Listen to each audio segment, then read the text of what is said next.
C'est une bien étrange affaire où les prévenus sont victimes et vice-versa, chacun se renvoyant la responsabilité de l'altercation à l'origine du drame. Étrange surtout cette absence du prévenu principal tolérée par la Cour. Conséquence, c'est donc la victime qui est soumise au feu des questions et c'est elle et elle seule qui doit s'exprimer pendant plus de 2 heures à la barre.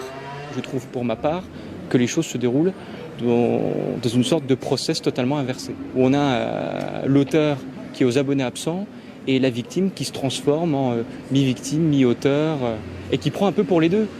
Il y a un peu ce côté, tiens, il y en a qu'un qui est là, bon bah c'est pas grave, il prendra pour les deux. Le tribunal décortique, image par image, mot après mot, la vidéo.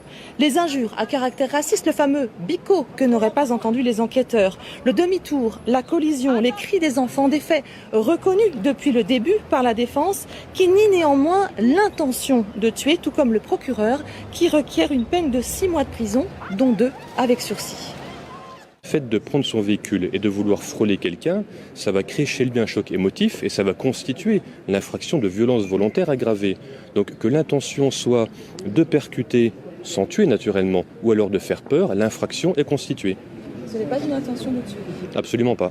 Vous vous rendez compte qu'il y a quelques jours, un jeune homme a été condamné à 18 mois ferme pour avoir porté une gifle au président de la République. Là, pour un homme qui fonce avec un véhicule, avec une vitesse importante sur un trottoir pour le percuter, occasionne 30 jours d'ITT, multiples fractures, une personne qui aurait pu décéder, on est sur des réquisitions inférieures à 6 mois ferme.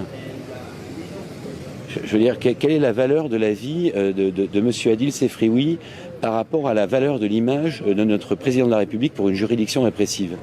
À la sortie du tribunal, les victimes sont effondrées.